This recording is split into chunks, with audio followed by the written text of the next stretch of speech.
بسم اللہ الرحمن الرحیم۔ السلام علیکم۔ 16 تکالیف ہر عورت کا مقدر ہیں۔ عورت چاہے جو بھی کر لے ان سے نہیں بچ سکتی۔ ناظرین گرامی، عیسائیوں کی سب سے بڑی حکومت روحۃ الکبریٰ میں عورتوں کی حالت لونڈیوں سے بدتر تھی۔ ان سے جانوروں کی طرح کام لیا جاتا تھا۔ 16ویں صدی میں جادو سے نفرت کی تحریک چلی تو ہزاروں عورتوں پر جادو کا الزام لگا کر انہیں قتل کر دیا گیا۔ رومن کھٹیولٹ فرقہ کی تعلیمات کی روح سے عورت مقدس کتاب کو چھو نہیں سکتی اور گرجے میں داخل نہیں ہو سکتی۔ دور جہالت میں عرب لڑکی کے پیدا ہوتے ہی اسے دفن کر دیتے۔ ایک عورت کو جائیداد کی طرح دوسرے کو منتقل کرنے کا رواج بھی تھا۔ ہندو مذہب میں مرد کے ساتھ عورت کو بھی چتا میں جلنا پڑتا تھا۔ اسے خاوند کے بعد زندہ رہنے کا کوئی حق نہیں تھا۔ گویا عورت کو اسلام سے پہلے معاشرہ کوئی باعزت مقام نہیں دیتا تھا، بلکہ مختلف طریقوں سے اس کی تذلیل و توہین کی جاتی تھی۔ دین محمدی صلی اللہ علیہ وآلہ وسلم اور مصطفیٰ صلی اللہ علیہ وآلہ وسلم کی ترویج و ترقی کے ساتھ جہاں کئی پسے طبقوں کو احترام کا مقام ملا، وہاں عورت جو صدیوں سے مقہور اور مجبور زندگی بسر کر رہی تھی کو بھی عرف و اعلیٰ مقام ملا۔ حضور اکرم صلی اللہ علیہ وآلہ وسلم نے عورت کو مرد کے برابر عزت دی اور ماں کے درجے میں آ کر مردوں سے 3 گنا زیادہ مرتبہ دیا۔ فرمان نبی صلی اللہ علیہ وآلہ وسلم ہے کہ جنت ماں کے قدموں تلے ہے۔ قرآن حکیم میں عورت کے لیے یہ اعلان کیا گیا کہ عورتوں کے ایسے ہی حقوق ہیں مردوں پر جیسے مردوں کے حقوق عورتوں پر ہیں۔ 2 مختلف مقامات میں جب آپ صلی اللہ علیہ وآلہ وسلم کی رضائی بہن اور حاتم طائی کی بیٹی صفانہ قیدی کی حیثیت سے آپ کے پاس پہنچی تو حضور نبی کریم صلی اللہ علیہ وآلہ وسلم نے نہ صرف انہیں احترام کے ساتھ آزادی عطا کی بلکہ انہیں یہ اعزاز بھی بخشا کہ ان کی سفارش پر ان کے قبیلوں کو رہائی دے کر آزاد کیا۔ حضور صلی اللہ علیہ وآلہ وسلم نے بذات خود گھر کے کاموں میں امہات المومنین کا ہاتھ بٹا کر قیامت تک کے لیے عورت کو اعلیٰ مقام پر فائز کر دیا۔ اسلام عورت کو ہر قسم کی آزادی دیتا ہے، اس کی صلاحیت کی قدر کرتا ہے، مگر حجاب و احساس عفت کی شرط کے ساتھ۔ آپ صلی اللہ علیہ وآلہ وسلم کا یہ رحم و کرم نہ صرف ازواج کے لیے محسوس تھا بلکہ سب کے ساتھ اچھا برتاؤ ہی تھا۔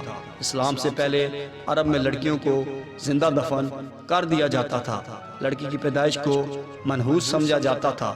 قرآن پاک میں ارشاد ہے جب ان میں سے کسی کو لڑکی کی خوشخبری دی جاتی ہے تو اس کا چہرہ سیاہ پڑ جاتا ہے اور وہ غصہ سے بھر جاتا، لوگوں سے چھپتا پھرتا ہے اس برائی کی خوشخبری کے سبب جو اسے دی گئی۔ آپ صلی اللہ علیہ وآلہ وسلم نے نہ صرف خواتین کو جینے کا حق دیا بلکہ پورے معاشرے میں بلند مقام عطا کیا، بلکہ عورت کے وجود کو خیر و برکت کا باعث اور نزول رحمت کا ذریعہ اور اس کی نگہداشت اور پرورش کو دخول جنت کا ذریعہ بتایا۔ حضرت ابن عباس رضی اللہ تعالیٰ عنہ سے مروی ہے کہ حضور اکرم صلی اللہ علیہ وآلہ وسلم نے ارشاد فرمایا، جس مسلمان کی 2 بیٹیاں ہوں وہ مسلمان ان کی اچھی پرورش کرے، ان کی تعلیم و تربیت کا بہتر انتظام کرے، اس 2 بیٹیوں کے بدلے میں اللہ تعالیٰ اس کو جنت میں اعلیٰ مقام عطا کرے گا۔ میں اور وہ بندہ جنت میں ایک دوسرے کے قریب اس طرح سے ہوں گے جیسے ہاتھ کی 2 انگلیاں قریب قریب ہیں۔ حضرت انس رضی اللہ تعالیٰ عنہ سے مروی ہے کہ نبی اکرم صلی اللہ علیہ وآلہ وسلم کا ارشاد ہے، جس نے اپنی 2 بیٹیوں کی پرورش اچھے طریقے سے کی وہ اور میں جنت میں اس طرح ہوں گے جیسے 2 انگلیاں ہیں۔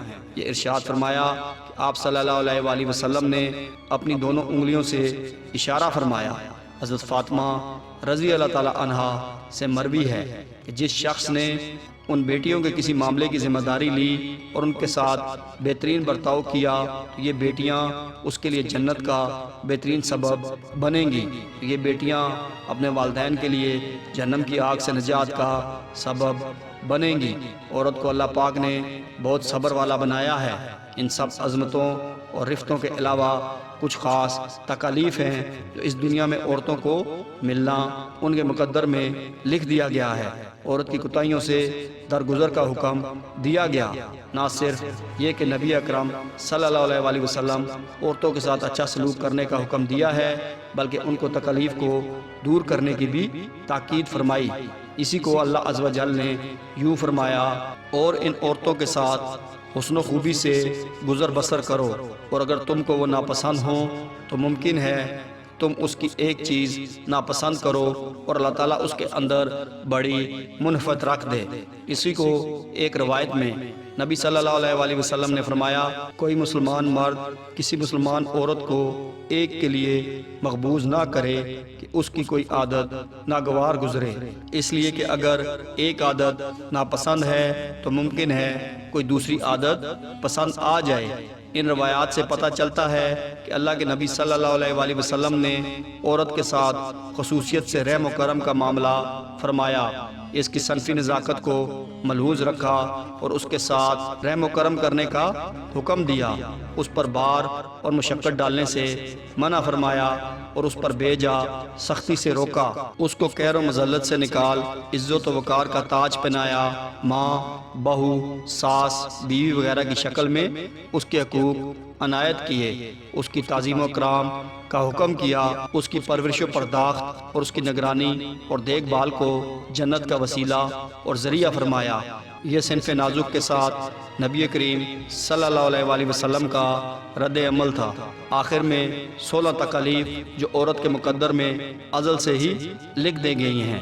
سماعت فرمائیں، روایت ہے کہ حضرت حوا علیہ السلام نے جنت میں جب منع کیے ہوئے پھل کو کھا لیا تو اللہ تعالیٰ نے ان کی نسل سے عورتوں پر 16 تکالیف مسلط فرمائی۔